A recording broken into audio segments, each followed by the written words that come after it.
पक्ष विपक्ष में आपका स्वागत है। मैं हूं आपके साथ वक्ता दुबे। छत्तीसगढ़ के दंतेवाड़ा जिले में विधानसभा चुनाव का बिगुल फूंकते ही कांग्रेस और बीजेपी के बीच अब सियासी घमासान तेज हो गया है। जहां बीजेपी ने परिवर्तन यात्रा की शुरुआत कर दी है, तो वहीं कांग्रेस ने बीजेपी को चौतरफा घेरते हुए कई सवाल खड़े कर दिए हैं। इस पर चर्चा करेंगे, लेकिन पहले ये रिपोर्ट देखिए।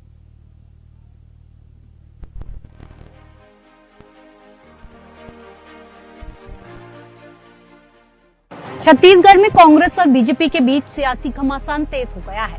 इस कड़ी में बीजेपी ने 2 परिवर्तन यात्रा निकाली। 12 सितंबर को बीजेपी की परिवर्तन यात्रा दंतेवाड़ा से निकली, जिसका आगाज गृह मंत्री अमित शाह करने वाले थे, लेकिन मौसम खराब होने के कारण शाह का दौरा रद्द करना पड़ा, लेकिन यात्रा की शुरुआत हो गई।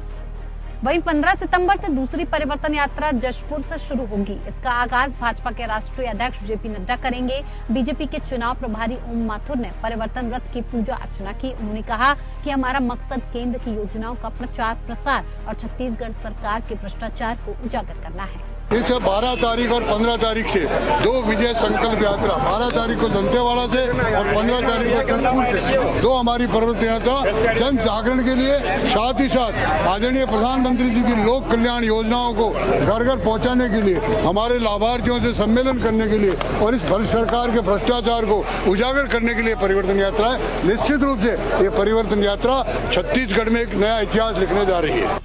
नक्सल प्रभावित इलाकों में परिवर्तन यात्रा के लिए बीजेपी ने मुख्य सचिव और डीजीपी से मिलकर पुख्ता सुरक्षा इंतजाम की मांग की थी। इसके जवाब में सीएम भूपेश बघेल ने कहा कि सरकार हर नेता, हर पार्टी को पूरी सुरक्षा देगी। सुरक्षा दी जाएगी। कोई भी राजनीतिक दल है, ये लोग तो सुरक्षा दे नहीं पाए। झीरम घाटी जैसी घटना घटी, हमारे नेता शहीद हो गए और हमने इसमें 1 महीना पहले ही यूनिफाइड कमांड की बैठक आयोजित की गई है। जितने भी नक्सल प्रभावित क्षेत्र में कोई भी राजनीतिक दल के कोई कार्यक्रम हो, पूरी सुरक्षा उनको मुहैया कराई जाए। कोई राजनीतिक दल के नेता वहां दौरा करते हैं, उनकी भी सुरक्षा मुहैया कराया जाए, ये हमने स्पष्ट निर्देश दिया हुआ है। केंद्रीय गृह मंत्री अमित शाह ने परिवर्तन यात्रा को हरी झंडी दिखाने वाले थे, लेकिन मौसम खराब होने के कारण उनका दौरा रद्द करना पड़ा। आपको बता दें कि 2 दिनों से दंतेवाड़ा में मौसम खराब है, लेकिन भाजपा का कार्यक्रम रद्द नहीं हुआ। वहीं बीजेपी के परिवर्तन यात्रा पर कांग्रेस प्रदेश अध्यक्ष दीपक बैज ने बीजेपी से 8 सवाल पूछे। कांग्रेस ने बस्तर की जनता की तरफ से अमित शाह से पूछा 8 सवाल। बस्तर की जनता उनसे जानना चाहती है कि 15 सालों तक छत्तीसगढ़ में भाजपा की सरकार के दौरान बस्तर के आदिवासियों संवैधानिक अधिकार को बंधक बना दिया था। हम बस्तरवासी अपने ही जल जंगल जमीन पर अधिकार से वंचित कर दिए गए। दरअसल छत्तीसगढ़ में बस्तर आदिवासी इलाका है, जहां नक्सली बड़ा मुद्दा है और आदिवासी वर्ग ही किसी भी हार जीत में अहम भूमिका निभाता है। जाहिर है कांग्रेस और बीजेपी दोनों की पैनी नजर इस इलाके पर है। छत्तीसगढ़ में साल 2018 के विधानसभा चुनाव में बस्तर की 12 विधानसभा सीटों पर बड़ा नुकसान झेल चुकी भाजपा इस बार किसी भी हाल में बस्तर की सीटें अपनी झोली में भरने की कोशिश में है और इसी वजह से साल भर पहले से ही केंद्रीय मंत्रियों का फोकस बस्तर पर है। इस लिहाज से भी ये परिवर्तन यात्रा काफी अहम मानी जा रही है। Bureau report, APN news.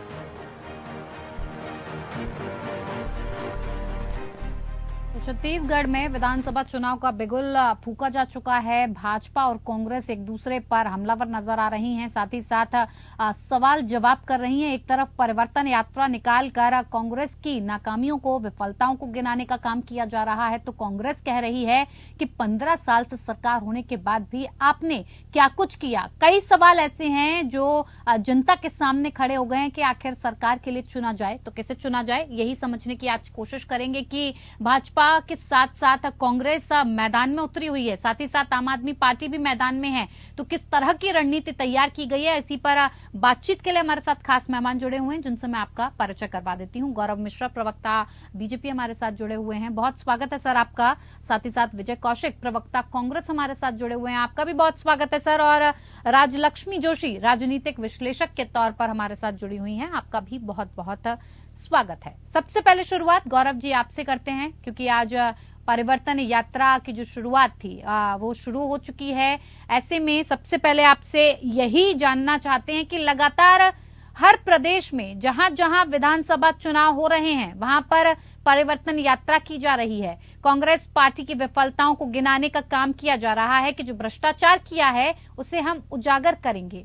क्या लगता है आपको, ये परिवर्तन यात्रा सफल होगी और विधानसभा चुनाव में आपको कहीं ना कहीं विजय हासिल करवाएगी?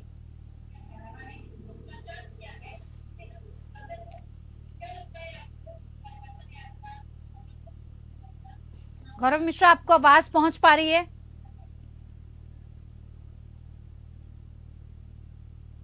किसी कारण के चलते गौरव मिश्रा से हमारा संपर्क टूट गया है, तो उनसे दोबारा से संपर्क करने की कोशिश करेंगे।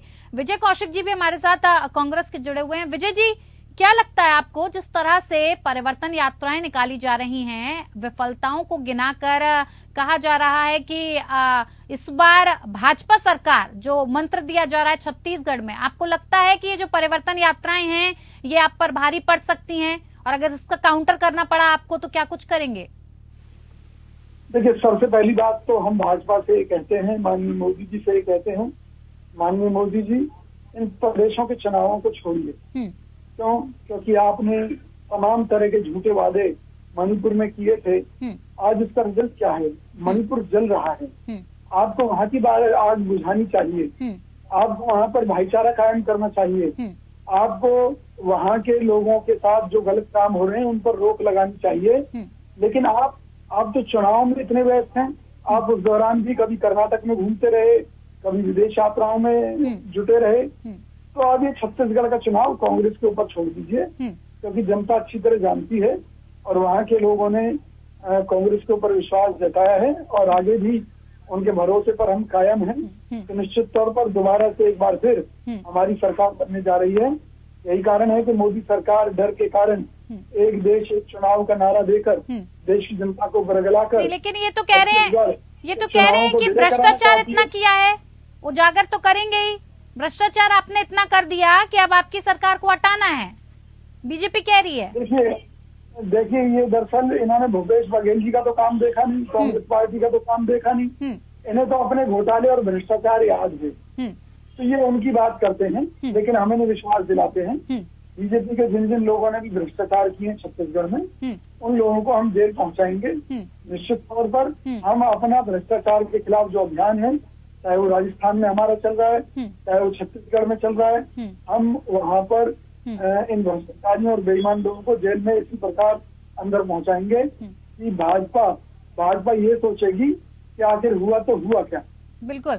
गौरव जी, जिस तरह से आप भ्रष्टाचार की बात कर रहे हैं, लगातार ये आरोप लगाया जा रहा था कि परिवर्तन यात्रा हम छत्तीसगढ़ में निकाल रहे हैं, उन संभागों से निकाली जा रही है जहां जहां पर कहीं ना कहीं अगर देखा जाए तो बीजेपी या तो जीरो लैंड के लेकर बात कर रही है, उस तरह के अपने राजनीतिक करियर की बात कर रही है कि जहां पर उसे एक भी सीट प्राप्त नहीं हुई। इसी वजह से जो परिवर्तन यात्रा इसलिए निकाली जा रही है, सफलता हाथ लगेगी इन परिवर्तन यात्राओं से? देखिए, परिवर्तन यात्राएं हमारी विधानसभाओं के चुनावों में निकलती हैं और राष्ट्रव्यापी भी निकलती है और राज्य स्तर पर भी निकलती है। और स्वाभाविक है कि जब परिवर्तन यात्रा निकलती है तो मेरा पूरा संगठन, भारतीय जनता पार्टी का पूरा संगठन उसमें समाहित होता है और जनता का जन समर्थन भी मिलता है। और छत्तीसगढ़ में तो और भी प्रबल संभावना है, क्योंकि जिस तरीके से छत्तीसगढ़ की जनता पीड़ित है और पूरे छत्तीसगढ़ को लगभग 70 से 80% लूटा गया है। घोटालों की एक लंबी फेहरिस्त है, चाहे वो कोयला घोटाले की बात करें, शराब घोटाले की बात करें, गोवर्धन घोटाले की बात करें, नान घोटाले की बात करें, पीएफसी घोटाले की बात करें, करम बांध घोटाले की बात करें, मतलब इतनी लंबी एक वर्णमाला तैयार हो जाएगी घोटालों की छत्तीसगढ़ में। आप पूरे देश में देखिए, सबसे अधिक जो एडमिनिस्ट्रेटिव ऑफिसर हैं, जो अधिकारी हैं, वो सजा के दायरे में है, उनके ऊपर जांच लटकी हुई या जेल में या जेल में जाने वाले ऐसी स्थिति में है। तो कहीं ना कहीं पूरे उत्तर छत्तीसगढ़ को लूट लिया गया है और उसमें मुख्यमंत्री जी के रिश्तेदार भी शामिल है। नहीं, गौरव जी, वर्मा उनके रिश्तेदार भी शामिल है, गौरव जी बंद है जेल में। कांग्रेस की तरफ से विजय कौशिक जी कह रहे हैं कि वादे करे लेकिन उन्हें पूरा नहीं किया गया। 15 साल से आप सरकार में थे, आदिवासियों को उनका जो हक मिलना चाहिए था वो नहीं मिला। वो कह रहे हैं कि हमें इस तरह से बांध के रख दिया गया, हमारे अधिकारों का हनन किया गया और कहते हैं कि हम अब सरकार में आएंगे। जब 15 साल थे तब आपने क्या किया? कहते हैं कि क्या हुआ तेरा वादा, कहाँ गया स्थानीय आरक्षण, क्या हुआ स्थानीय रोजगार का जिसका आश्वासन आप देकर गए थे? देखिए, छत्तीसगढ़ के मुख्यमंत्री जी कहते हैं कि छत्तीसगढ़ में आदिवासियों की जमीन नहीं ली जाती है और आदिवासियों की जमीन को जबरदस्ती जबरन जो है वो कब्जा कर लिया गया और ना उनका विस्थापन किया गया। विस्थापन घोटाला भी हुआ है वहां पर बड़े पैमाने पर। तो आप देख लीजिए कि सरकार का चाल चरित्र किस प्रकार का है, उसका इकबाल पूरी तरह से प्रदेश की जनता में समाप्त हो चुका है। फिर लोक लुभावन वायदों के साथ लंबे लंबे वायदे करके, प्रलोभन वाले वादे तो आपने भी किए ना सर कर देंगे। गौरव जी, वादे तो आप भी करके आए और उसी पर अब 8-9 सवाल पूछ रही है कांग्रेस के, जवाब दे दो। हाँ बिल्कुल, देखिए 15 वर्ष हमारी सरकार चली, जनता ने यूं ही 15 वर्ष नहीं चलाया होगा। हाँ। यदि हमारी सरकार में खामी होती तो पहले 5 वर्ष में ही बदल देता, तो वहां की जनता बदल देती। लेकिन ये हमारे सरकार की कार्यशैली ही थी कि 15 वर्ष तक लगातार हमारी सरकार अनवरत चली। हम मानते हैं कि हमारे यहाँ कुछ कमियां आ गई होंगी, कुछ डिफिशिएंसी आ गई होगी, जिसके कारण हमको सरकार से बाहर निकलना पड़ा। लेकिन आज विपक्ष की भूमिका निभाते हुए हमने वो चरित्र, वो आईना दिखाया है जनता को। और परिवर्तन यात्रा में भूपेश बघेल जी के घोटालों के वो लंबी फहरिस्त जनता को दिखाएंगे, इनके काले कारनामे दिखाएंगे कि किस तरीके से छत्तीसगढ़ को सुखा दिया गया है, लूट लिया गया है। ठीक है, निश्चित रूप से जनता हमारा विश्वास करेगी, क्योंकि 15 वर्ष का जो भरोसा है और जो केंद्र सरकार की योजनाएं हैं जो जहां तक पहुंची है, यद्यपि बहुत सारी योजनाओं उसमें ज्यादा वक्त नहीं बचा है, ज्यादा वक्त नहीं बचा है, 2-2.5 महीने की बात है। जनता साफ कर देगी कि उसे 15 साल पुरानी सरकार चाहिए या जो सरकार पहले से ही बैठी हुई है छत्तीसगढ़ में, विकास के मुद्दे को लेकर चुनाव मैदान में उतरी हुई है, वो सरकार चाहिए। हमारे साथ राजलक्ष्मी जी भी जुड़ी हुई हैं राजनीतिक विश्लेषक के तौर पर।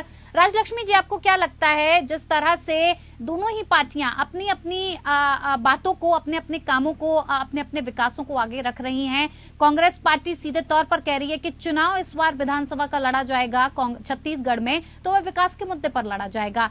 अगर इधर बात बीजेपी की करें तो बीजेपी अपनी रणनीति अलग बना रही है, परिवर्तन यात्राओं के जरिए वो कांग्रेस की विफलताओं को गिनाना चाहती है। किस तरह की राजनीति फिलहाल हो रही है? और अगर आपसे जानना चाहें कि छत्तीसगढ़ में अभी अगर हालात देखे जाएं तो किसकी सरकार फिलहाल आपको लगता है कि बन सकती है, क्योंकि कामों से ही जनता प्रसन्न होती है, वादों से नहीं। जी बिल्कुल, नमस्ते। नमस्ते। ये जो हम देखते हैं कि कोई भी इलेक्शन हो, भाजपा इसमें अपना प्रयास पूरी तरह करती है। तो ये जो परिवर्तन रैली है वो हर इसमें, आपको मेरी आवाज ठीक? जी बिल्कुल बिल्कुल, आपकी आवाज ठीक, जी आपकी आवाज ठीक से आ रही है मुझे। अच्छा, ये जो परिवर्तन रैली है, ये इसके जरिए उनका जो कनेक्ट है वो अपने वोटर्स के साथ जुटी कर रही है। वो अपने तरफ से पूरे देश भर में घर घर अभियान तो नहीं होता है, घर घर और वो उन्हीं माध्यमों से ये जो भी उपलब्धियां हैं वो हम हर किसी को वो जताने की प्रयास कर रहे हैं। और इसका हमने हमेशा देखा है कि नेता है तरफ से बहुत ही अच्छा उनका कनेक्ट रहता है। और हर अभी पिछले 9 वर्षों में जो भी हुआ है वो बताएंगे। अमित शाह जी आज शायद नहीं सकते हैं रैली को करने के लिए, लेकिन जो भी नेता है या जो भी नेता है वो पूरी तरीके से उनको करने नहीं करते। और कांग्रेस का अभी ऐसा है, अभी आज उनको इनकम्बेंसी फैक्टर तो साथ में अपने गारंटी उन्होंने वादे किए थे वो जब गिनाते हैं तो बाकी के जो राज्य हैं उन्होंने तो कुछ गारंटीज वगैरह दिए थे जिनमें उन्होंने विफल रहे हैं, तो वो भी उनके ऊपर थोड़ा भारी पड़ सकता है।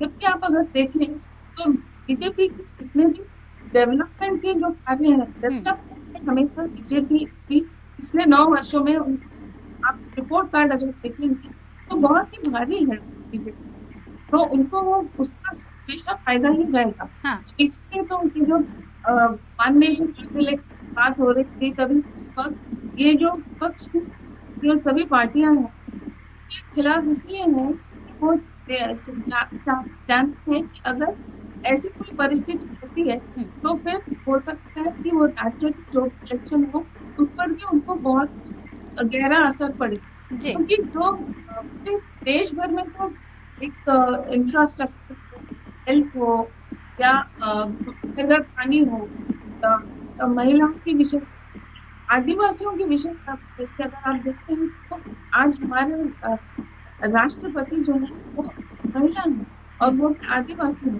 तो ये सभी विषय हैं उन पर ये इलेक्शन पर असर पड़ेगा। कहीं ना कहीं इनकम्बेंसी की आपने बात की, वो भी कहीं ना कहीं एक मैटर बन सकता है। हमारे साथ विजय कौशिक जी, एंटी इनकम्बेंसी की बात जब की जाती है और ये जब मुद्दा सामने निकल कर आता है, आपको क्या लगता है? विकास की बात तो कर रहे हैं, भूपेश बघेल जी खुद सामने आकर 75 सीटों पर जीत का दावा कर रहे हैं, लेकिन आदिवासियों को भी संभालना है। ऐसे में बीजेपी तो पूरी तैयारी के साथ अपनी रैलियां निकाल रही हैं, आपकी क्या कुछ तैयारी रहेगी?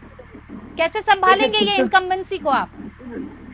छत्तीसगढ़ की जनता को अच्छी तरह मालूम है कि सत्ता में कांग्रेस पार्टी ने पूरी ईमानदारी से उनके लिए जो काम किए हैं उसमें किसी को भी प्रशंसा नहीं है, लेकिन फिर भी सत्ता में जो पार्टी होती है उससे लोगों को कुछ नाराजगियां हो जाती हैं। निश्चित तौर पर हम उन लोगों को मनाने का काम कर रहे हैं।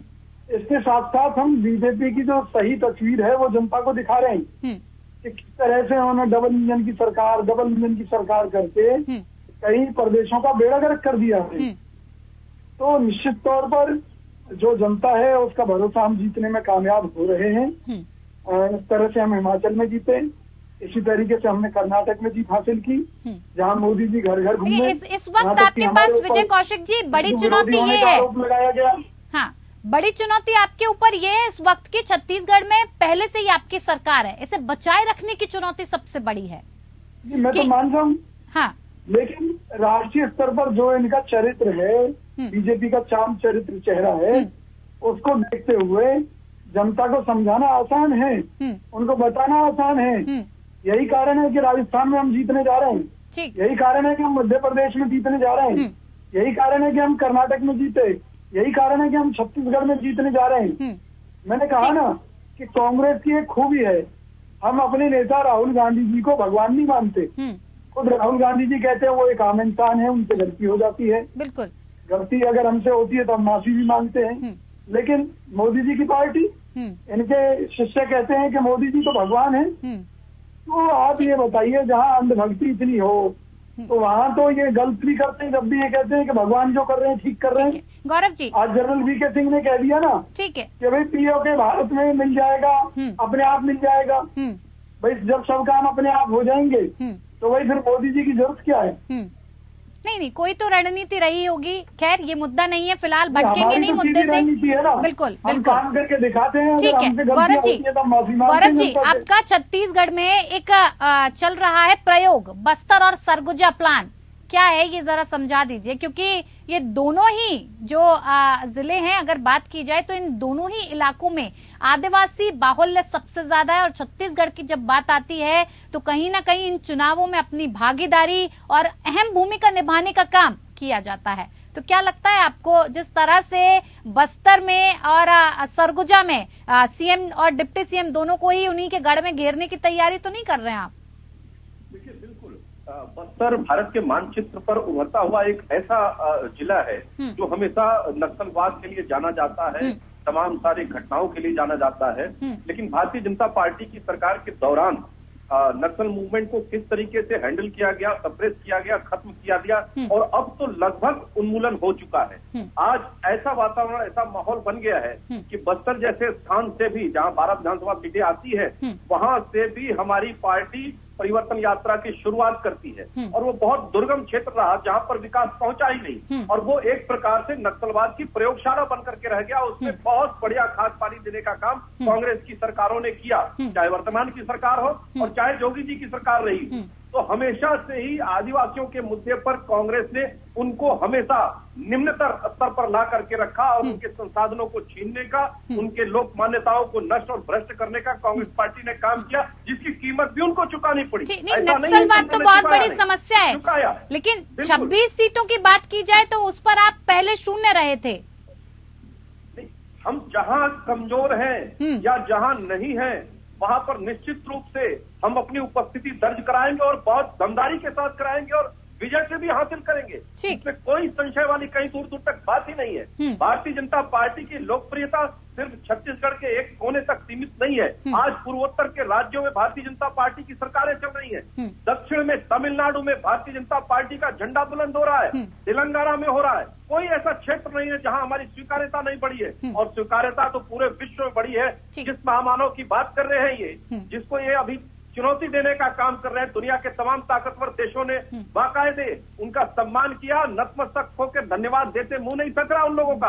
और ऐसे नेता को उल्टा सीधा बोलने का कांग्रेस के नेता बात करते हैं, राजलक्ष्मी जी जनता भी देखती है ये बात। ठीक है राजलक्ष्मी जी, वक्त कम है, कम शब्दों में मुझे ये समझाइएगा कि जिस राजनीति की तरफ भारतीय जनता पार्टी या फिर कांग्रेस बढ़ रही है, जिस तरह से एक बाहुल्य इलाके में उस तरह के लोगों को साधना, क्योंकि आदिवासी लोग वहां ज्यादा हैं और अपनी ज्यादा भागीदारी बताते हैं, ऐसे में जब उन लोगों को साधने की बात आती है तो उन क्षेत्रों में आदिवासी लोगों के कामों की बात की जाती है। क्या ये रणनीति दोनों ही तरफ से कांग्रेस और बीजेपी के लिए फायदेमंद साबित हो सकती है?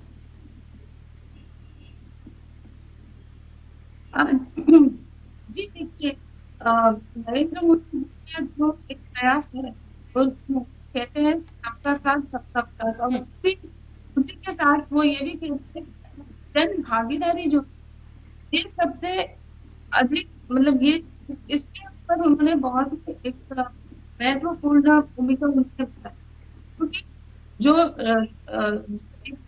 लोकतंत्र में लोगों की बहुत ही आवश्यक, तो उन्होंने ये जो एक दिया है जन भागीदारी, वो मुझे लगता है कि बहुत ही एक बड़ा फर्क पड़ जाएगा। अभी G20 के समय भी उन्होंने ये प्रयास किया क्षेत्र में हर वर्ग के लोग इसके साथ में तो उनको उसकी विषय मालूम पड़े, उसको ये लगे कि वो भी इसमें एक भाग है उनका। तो जो विदेशी आते आए हैं हमारे, उन्होंने भी कहा हर क्षेत्र में क्या हो रहा है और किस स्केल डेवलप हो रही है, और हर लोकल वर्ग के लोगों ने उनके साथ में कुछ इंटरेक्शन किया। अगर आप मिलेट्स की बात करते हैं तो खासकर छत्तीसगढ़ में मिलेट की बहुत ही बड़ी भूमिका है, और इसमें महिलाओं के लिए उन्होंने बहुत ही बड़ा एनकरेजिंग एक